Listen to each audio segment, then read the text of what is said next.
لله وكفى وسلام على عباده الذين اصطفى أما بعد قال النبي صلى الله تعالى عليه وسلم الدنيا مزرعة الآخرة. آپ حضرات کے سامنے ایک چھوٹی سی حدیث شریف پڑھی گئی. 3 لفظ ہے اس میں، الدنیا مزرعہ آخرہ، 3 لفظ کی حدیث. سرکار دو عالم جناب محمد الرسول اللہ صلی اللہ تعالی وسلم فرماتے ہیں کہ دنیا جو ہے، جس طرح دنیا کی ساری چیزیں، دنیا کی ساری فصلیں جی اگتی کبھی اور ہے اور پکتی کبھی اور ہے، اور فائدہ اس سے کبھی اور حاصل ہوتا ہے، اسی طرح سے آخرت کا یہ اعمال ہے. سرکار دو عالم جناب محمد الرسول اللہ صلی اللہ علیہ وسلم نے فرمایا کہ دنیا آخرت کی کھیتی ہے. یہاں جو بوئے مرنے کے بعد اس کو کاٹو، جس نے نہیں بویا وہ کیا کاٹے. سرکار دو عالم جناب محمد الرسول اللہ صلی اللہ علیہ وسلم کے ایک بہت بڑے عاشق تھے، بہت بڑے عاشق، مولانا محب اللہ. کیا نام تھا؟ مولانا محب اللہ. یہ مولانا امداد اللہ قاضی حاجی امداد اللہ مہاجر مکی کے بہت بڑے خلیفہ تھے، اور اتنے بڑے تھے کہ قبرستان میں جاتے تھے تو سارا مردہ ان کو دکھائی دیتا تھا کہ کیا کر رہا ہے. مولانا محب اللہ ایک مرتبہ گئے تو دیکھا کہ قبرستان کے سارے مردے نکل کر کے کچھ چن رہے ہیں، لے رہے ہیں اور رکھ رہے ہیں. اور ایک بہت ہی خوبصورت درخت تھا، اس کے اوپر ایک آدمی چڑھا ہوا ہے اور وہ جھول رہا ہے خوب مستی میں. تو مردہ لوگوں سے پوچھا، جو چن رہے تھے ان سے پوچھا کہ تم کیا کر رہے تھے؟ بولو. کہا دنیا سے ہمارے رشتے دار جو سوغات بھیج رہے تھے اسی کو چن رہے تھے. مثلا آپ صبح کو اٹھے سورہ فاتحہ پڑھ لیا، ہاتھ اٹھا کے کہا اللہ تعالیٰ ہمارے دادا کو یا باپ کو یا کسی کو پہنچے، ہمارے رشتے دار کو پہنچے. کوئی غریب دروازے پر آواز لگایا، آپ نے کچھ دے دیا اور نیت کر لیا کہ فلاں کو پہنچے، تو وہ ہمارے رشتے دار جو کچھ بھیج رہے ہیں اس کو ہم چن رہے ہیں.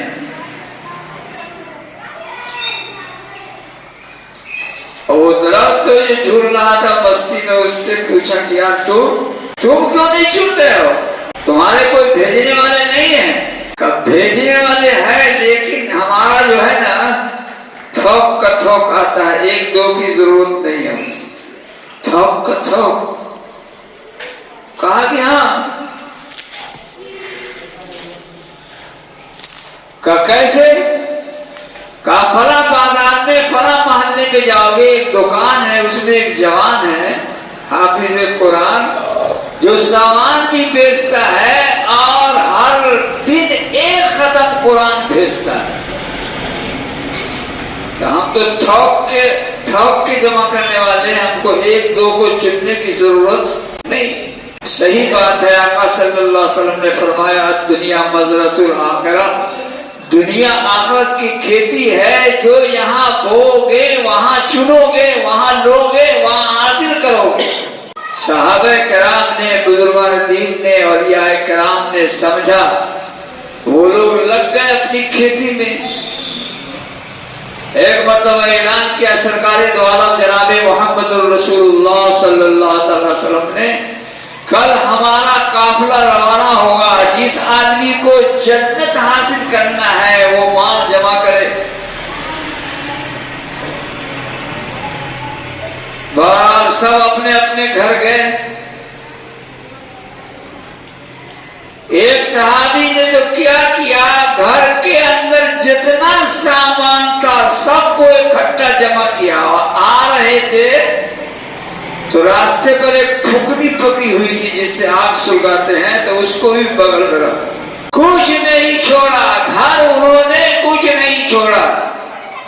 ایک صحابی تھے, انہوں نے آدھا حصہ کر لیا, آدھا لیا, آدھا چھوڑ دیا. ایک صحابی نے 1000 اونٹ پر جتنا لدا سکتا ہے اتنا سامان لیا ہے. اسی میں ایک صحابی اور تھے غریب, وہ گھر گیا, بیوی سے کہا کہ ایک بات کہیں. کہا کیا؟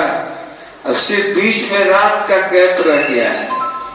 پھر آقا نامدار جناب محمد رسول اللہ صلی اللہ علیہ وسلم نے اعلان کیا ہے کہ جو آدمی مال خرچ کرے گا اس کو جنت ملے گی, اور کل روانگی ہے. کہا اپنے گھر میں تو کچھ نہیں ہے, کچھ بھی نہیں. کہا تو موٹو ہم بتاتے ہیں کچھ ہے کہ نہیں. بولو, اپنے گھر میں کچھ نہیں ہے. کہا لیکن ہو سکتا ہے. کہا کیسے؟ کہا ایک یہودی بہت بڑا شیخ ہے, وہ راکھی کو کھیت کے اندر پانی کی سینچائی کراتا ہے. چلو تینوں چاروں لڑکا کو لے لو, ہم رہیں گے, تم رہیں گے, ہاں, اور رات بھر سینچائی کریں گے, اور صبح کو جو ہوگا اس کو لا کر کے سرکار دیتے تو جناب محمد رسول اللہ کو دے دیں. رات بھر نام سن لیجئے, انشاءاللہ جنت میں ہم لوگ جلوے کریں گے اللہ چاہا تو. کہو انشاءاللہ. ابو الحیثم نام تھے. رات بھر دونوں میاں بیوی اور تینوں چاروں لڑکا پانی کی سینچائی کھیت کے اندر کیا, اور صبح سے پہلے اس یہودی کے گھر گئے. کہا ہماری جو مزدوری ہوتی ہے دے دو. یہودی تو بدماش تھا ہی, مسلمانوں کے حق میں مزدوری دیا لیکن کم کر کے دیا. یہ کیا کیا انہوں نے, ایسے دیا بوڑا میں یا لنگی میں, اور ایسے رکھا. اور کمال تو یہ دیکھو کہ لنگڑے تھے, لنگڑا کے چلتے تھے. اس دن سرکار دو عالم صلی اللہ علیہ وسلم جو اپنے پیشیمان سے نکلے, پیشیمان سے کھڑے ہوئے تو لنگڑا رہے. اور لنگڑاتے ہوئے مسجد کے گیٹ پر پہنچے. گیٹ پر پہنچے, دیکھا وہی صحابی ابو الحیثم لنگڑاتے ہوئے مال لا رہے ہیں. حضور نے جوش میں آ کر کے وہ غلہ کو لے لیا اور اپنے کاندھے پر رکھا. سرکار دو عالم جناب محمد رسول اللہ صلی اللہ تعالی علیہ وسلم نے, اور ویسے ہی لنگڑا کر چلتے ہوئے گئے جیسے وہ صحابی لنگڑا کے آ رہے تھے. سنتے ہیں آپ لوگ, جیسے وہ صحابی آ رہے تھے. ایک صحابی نے پوچھا یا رسول اللہ لنگڑا کے کیوں چلتے ہیں؟ کہا میں کیوں نہ چلوں, آج اس لنگڑے صحابی کی نقل آسمان پر جبرائیل بھی کر رہے ہیں. جبرائیل بھی ایسے ہی چل رہے ہیں. اور آ کر کے حضور نے کہا اس کے غلہ کو سب کے غلہ کے اوپر رکھو. 1000 اونٹ کا ہے وہ بھی, اور جو گھر کا سب لایا وہ بھی, اور جو آدھا لایا وہ بھی, سب کے اوپر رکھو. صحابہ نے کہا رسول اللہ سب سے اوپر کہاں رکھا جائے؟ کہا اس کے برکت سے, اس غلے کی برکت سے اللہ رب العالمین سب کے غلہ کو قبول کر. اس کی برکت سے اللہ رب العالمین سب کو قبول کر رکھ دیا. اتنے میں ایک عورت صحابیہ کی آواز آئی, یا رسول اللہ, یا رسول اللہ. ایک صحابی نے آ کر کے سرکار دو عالم صلی اللہ تعالی وسلم سے کہا, آواز بڑھاؤ نا جی. سرکار دو عالم جناب محمد رسول اللہ صلی اللہ تعالی علیہ وسلم سے کہا, یا رسول اللہ سنتے ہیں کل آج آپ روانہ ہونے والے ہیں؟ کہ ہاں اللہ کے راستے پہ جانا. جان قربان کرنے، مال قربان کرنے، تو اس موٹری کو بھی لیتے جائیے. یہ اس موٹری کو بھی لیتے جائیں. کہا کہ ہاں. کہا یہ موٹری تو نہیں ہے، اس میں تو لگتا ہے کوئی بچہ ہے، بچہ ہے اس میں. یا رسول اللہ دیتے جائیے. کہا کس لیے؟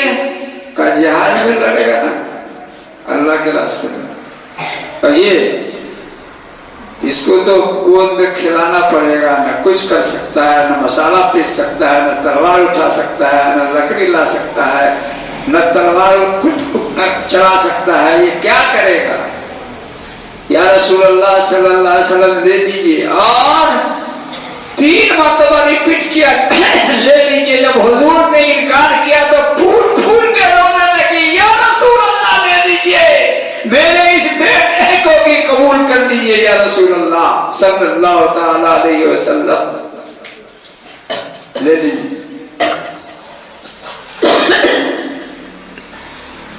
سنیے گا محبت کا پیترا کیا کیا ہوتا ہے.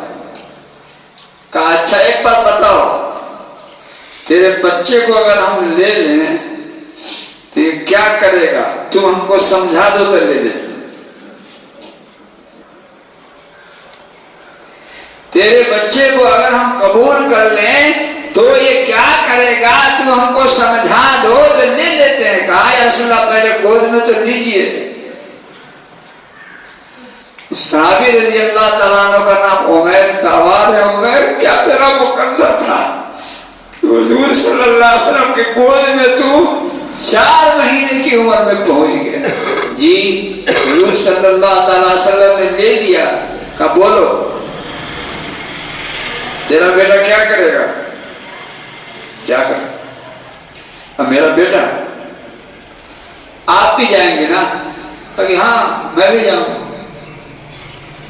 آپ بھی جائیں گے؟ کہاں میں بھی جاؤں گا. لے لیجیے یا رسول اللہ، قبول کر لیجیے. کہ کیا کرے گا سمجھاؤ نا. کہ آپ بھی جائیں گے نا؟ کہا کہ ہاں. دشمن آپ کے سامنے آئے گا نا؟ کہا ہاں. تلوار اور نیزہ آپ پر چلائے گا نا؟ کہا ہاں. آپ پہ وار کرے گا نا یا رسول اللہ؟ کہا کہ ہاں. یا رسول اللہ آپ میرے بیٹے کو اپنے سینے میں باندھ دیجیے گا. جو نیزہ آئے گا دشمن پھینکے گا میرے بیٹے کو لگے گا، میرا بیٹا چھلنی چھلنی ہو جائے گا لیکن آپ کا سینہ بچ جائے گا. میرے بیٹے کو مارنے کے لیے نہیں، مار کھانے کے لیے قبول فرما. یہاں میں 2 کام ہوتا نا، یا تو مارتے ہیں یا مرتے ہیں. یا رسول اللہ صلی اللہ تعالی وسلم اس بچے کو مار کھانے کے لیے قبول فرما لیجئے. میرے بزرگوں، میرے دوستوں، میرے پیارے بھائیوں، اللہ کے نبی جناب محمد رسول اللہ کے عاشقوں، آپ کو بھی اللہ رب العالمین نے جان دیا ہے اور مال دیا ہے. یہ جذبہ رکھو کہ زیادہ سے زیادہ ہم اعمال کریں، یہ اللہ کے راستے میں خرچ کریں.